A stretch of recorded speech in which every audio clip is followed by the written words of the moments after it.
Hey, welcome to another Tech Tuesday. This is Chad from Ascension Worship, and this week we have another Behringer Wing video we're going to do, and we're going to talk today specifically on effects.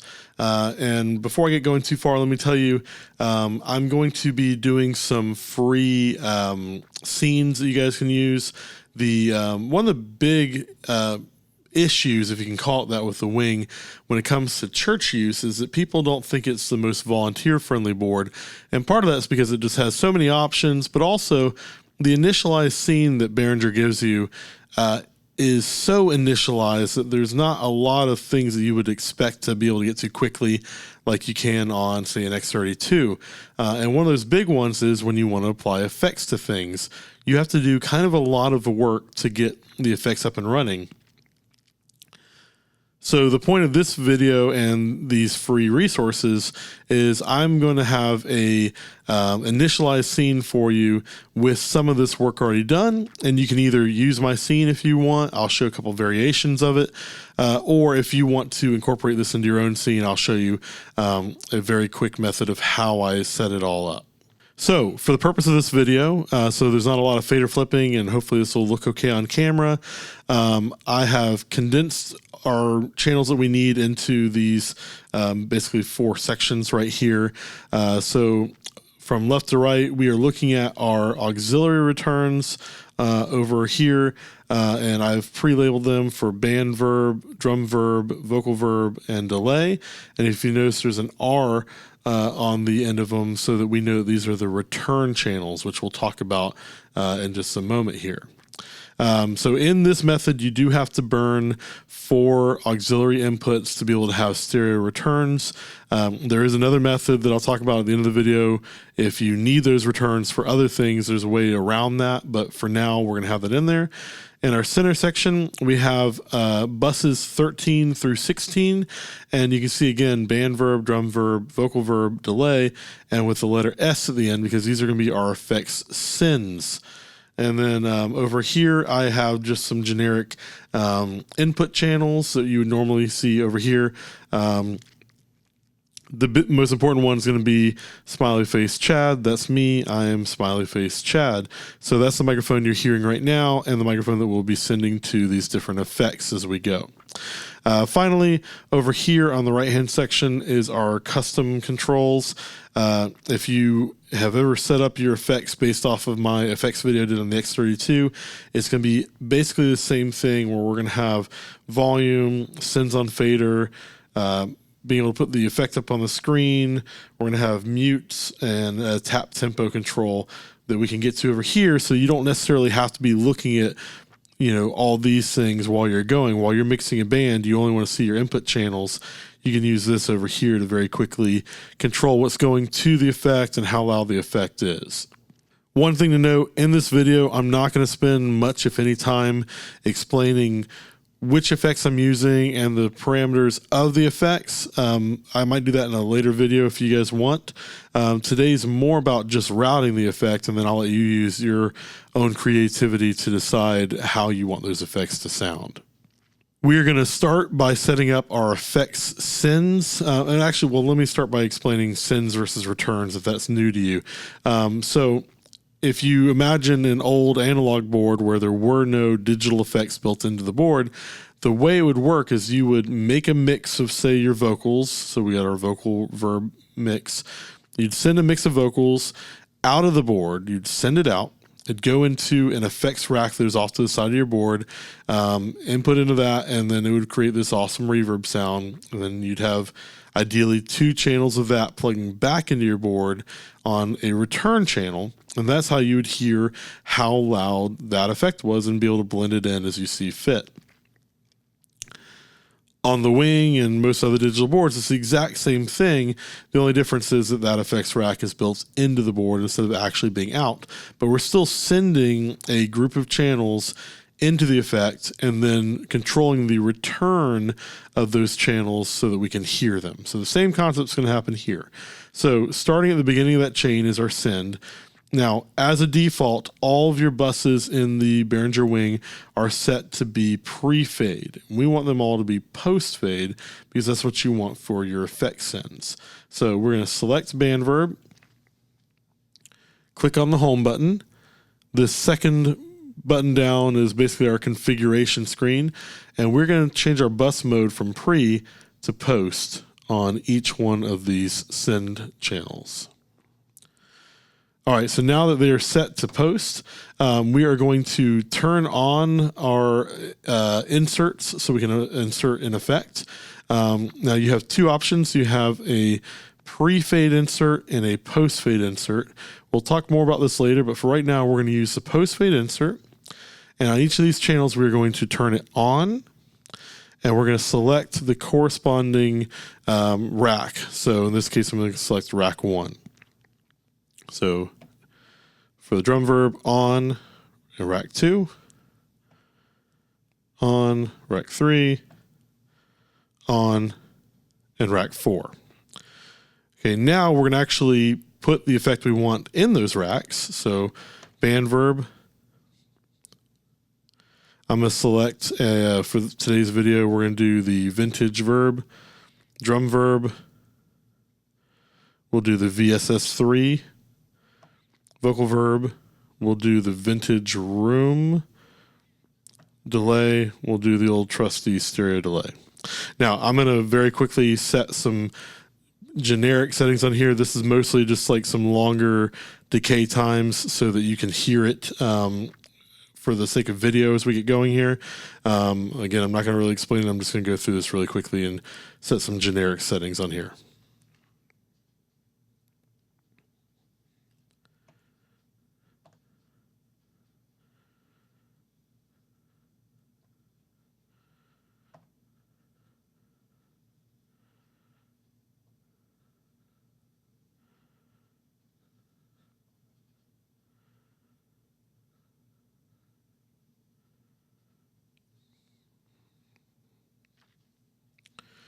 Cool. Another thing we need to do for our sends is we need to set the faders to unity. At least that's the way I like to do it. And we have now set up our effects sends. We now need to set up our effects returns. So we're going to go over here to, again, auxiliaries 5 through 8. We're going to select band verb. Click on that configuration page.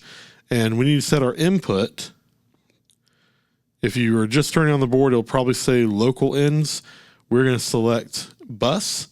And for this first one, we'll select band verb, drum verb, vocal verb, and delay. Easy. And so we have now set up our effects return channels. So finally, to be able to hear my vocal, Smiley Face Chad, with effects on it, we have to send it to our effects sends so it can go out to the effect, and then we'll be able to hear it by turning up our return channels. There's two different ways you can do that on this console. One, we can select the effect that we want, hit sends on fader, and you'll notice that my fader is turned down as muted. This is controlling how much of my microphone is going to the selected effect. And you notice that when I did that, we started getting level on the effect and on the return. Another way to do it would be to select my channel, hit sends on fader, and now we see how much my channel is going to each of the bus sends that are on the screen. From here, I can unmute and send level, and now you see my channel going to the effects sends, and then we can see the effect return over here. Now I'm going to turn off sends on fader. And to be able to hear those effects, all I need to do is turn up the return channels. So here's band verb, drum verb, vocal verb, and delay. Delay. Now, one thing I want you to notice, we'll talk about this more a little bit later. When you turn the return channel up and down, the effect is immediate. Delay. When I turn it down, it cuts out right away. If we were to go the other way around and have our returns at 100% and then control the volume of our sends, we can control what is going to the send, and when we cut the fader back, it will finish its cycle before going back to making no sound. So in this case, if I turn the delay up and then back down, you will hear the delay finish even as the fader is down. Check.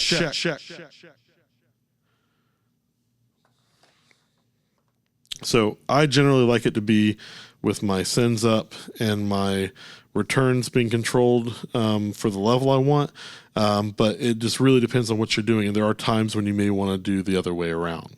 Okay, so for now we have my level going to my sends. I have effects that I can play with. So now I want to be able to control these things without having to see them on the screen, and that's where our custom controls are going to come into play. So to control what's over here, and I've done most of this before the video, so the video doesn't have to be super long and boring, but I'm going to show you on at least the band verb how to do all this. So we're going to click View. We're going to select band verb, the first encoder here. Now I've already named it and colored it, but you can click on color and pick your colors and turn the light on and off. You can click on name and name it. So what we want to do is we want this to be the fader control for, in this case, the band verb return. So we'll click fader, and it's actually already selected on here, but I scroll down to auxiliary 5, band verb return, and now you can see as I turn this encoder up, check 1 2 1 2 1 2, hey, it's controlling with very fine movements, which I like, the volume of my band fader. The next button down, we want to do sends on fader. In this case, we're going to select again bus 13 for our band verb. And so now we can control the levels going to that effect. And then the next button down, we want to be our effect on the screen. So in this case, I'm going to go to channel page, and then I've got bus 13 send, and then insert 2. So now when I click on this button, you can see it throws the effect on the screen. So I've got all of our effects ready to go right at a button away. Moving on to the user settings down here. Again, we're going to click View. And I've set up mutes to just kill those effects very quickly if I need to. So again, I've already named them for us just to save time, but you can name them however you like. So I'm going to click this top button here, and what I want it to do is to mute the effect return, so it's going to be immediate. So I'll click mute, and then I'm selecting the band verb return, auxiliary 5, and so you can hear band verb, but as soon as I hit that button, it mutes. Band verb, drum verb, vocal verb, delay. And it's very immediate. Finally, this bottom right-hand button, I've got it labeled as tap, and so we want that to control the time between our repeats of our delay. So in that case, I'm going to click on effects parameters. We're going to be on the stereo delay, which is insert 4, and we're going to have it set to the time. So if we look at that, as I tap in the button, you'll see the time settings change. So if I were to say, do a very slow tap, then I've got a lot of time between my repeats. If I tap it really quick, then it's a lot faster. It's a lot faster time between my repeats. So the idea of this, if you're new to it, is to tap the time to the music, and then the echo of the effect will be in time with the music and won't sound quite so messy. It'll be a lot more musical sounding. Now, if you're ever not sure, or if you're not comfortable, or if you don't have a great sense of time, you don't have to use this. Delay is a nice little extra, thickener that you can throw on your lead vocal. But if you can't use it correctly, I'd rather you not use it at all. But it's worth playing around with. Again, it'll be in that free scene that you can try out. Now, let's imagine that we need all these auxiliary channels for, say, computers or DVD players or whatever it is that we're plugging in. maybe on the back of the console, and we don't want to burn 4 auxiliary channels to make effects returns. Well, you don't have to do it this way. This way gives you the most amount of control. It'll allow you to adjust panning, width. You can send effects to effects. But if we really just need those channels for regular inputs, another option we can do, I'm going to mute these and turn them down, is we can set on the actual bus send, we can turn on our own return channels basically. So I'm going to turn all these down for right now. Remember my vocal is going to these. And I'm going to select the band verb, and I'm going to go home, and I'm going to click on the panning control, the fader control on here. And on each one of these, I'm going to turn on the send to main 1, which is what we're listening to right now.